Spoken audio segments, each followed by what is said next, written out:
Alright,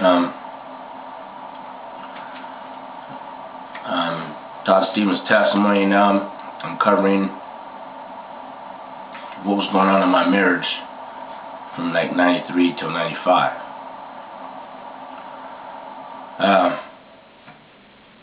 My album came out in April of 93, and really shortly, about a month or two after that, I was full tilt backslidden.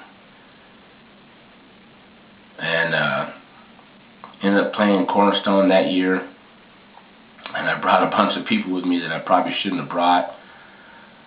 Anyone who might be watching this video that was there knew. I mean, people were on my case. You know, they're like, "Todd, what are you doing?" You know. Like I said, the Lord shut the door quickly. My tour had several dates that got canceled. It's like, man, the devil was kind of having a heyday with me, because I'd come out with this powerful record from my heart, you know, because I had a relationship with God, and those songs were from that.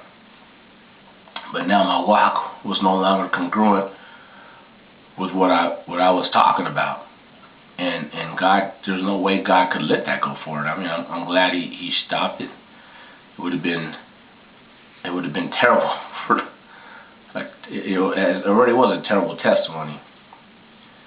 Anyway, now I got my wife with me, or well, she wasn't my wife yet, and we got married October 27th. And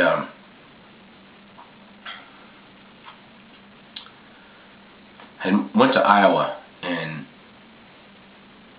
this tour collapsed, and so we were forced to come back to California.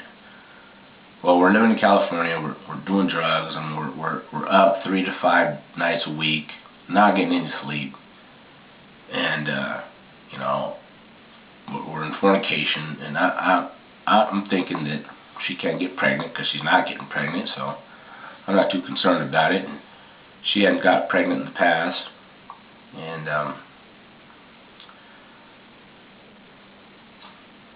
but we arranged to get back out to Iowa. You know, because I at that point I wanted to get to Iowa, because I was convinced that California was foul. And California is foul, but Jesus is good anywhere. I mean, as far as like, you know, I live in Iowa, and there's not as much criminal activity in Iowa as from Southern Cal, where I was raised. Anyway, we came back out to Iowa and tried to live out here for about 5 months. Couldn't find any drugs in Iowa, which was good, and you know, I had purpose to get off of drugs, and we got pregnant in Iowa with our first son. Well, Iowa didn't work out, so we went back to California, and excuse me, started trying to do well in California again, and at this point, I was back in my old battle of trying to not drink, trying to not do drugs. My wife had quit.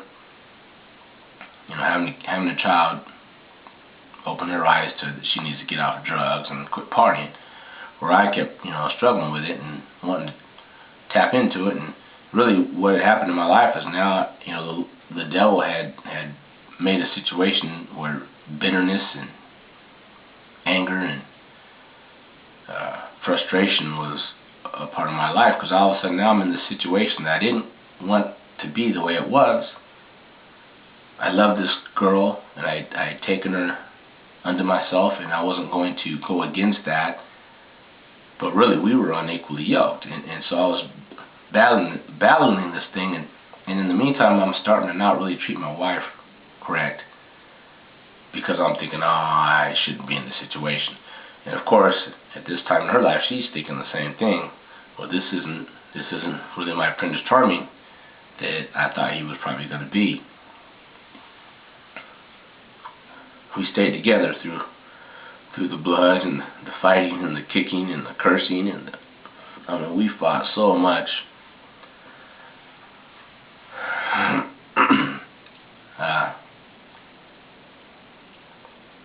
That went on for the next 3 years until In 1996, Excellent DVD was up and running again. I had different members. The original bass player on the record, Doug Shumway, was in the band.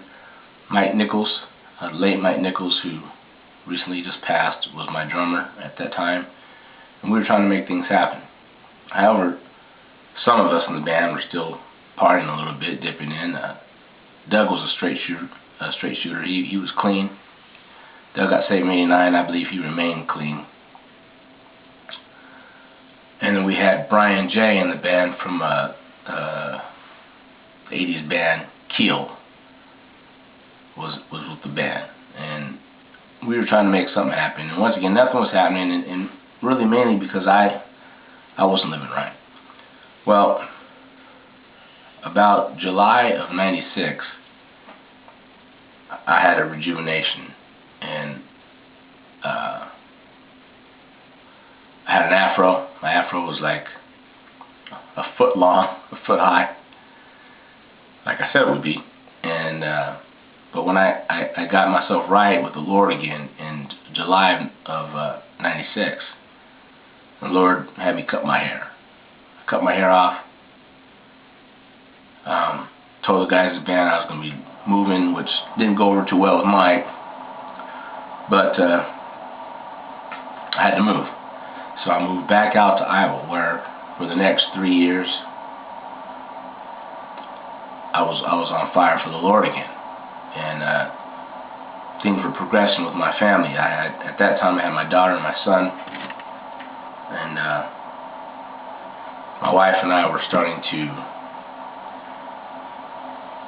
get a relationship with God. Now, I brought my wife into a situation that was pretty radical, a Bible study that it was an awesome study. It was really on fire.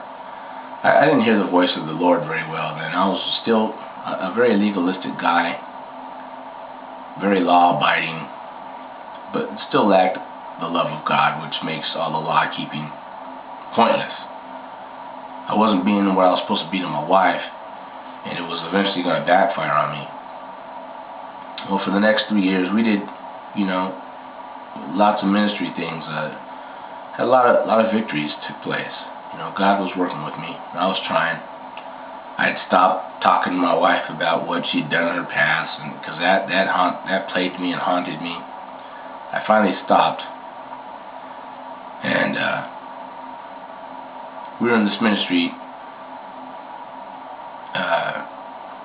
up until 1999, and man, I fell prey to drinking again after 3 years. And what had happened was a friend of mine came over and cooked us some tequila chicken. He was a chef. He was going to school for culinary arts, or I don't know if I said that right, but anyway, he was going to be a chef. Comes over and cooks us one of his recipes, some tequila chicken.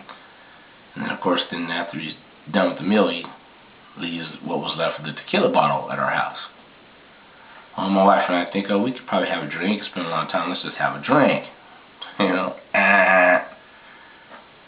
So slowly but surely, I ended up being off and running again, drinking, while in a ministry that was kind of doing things.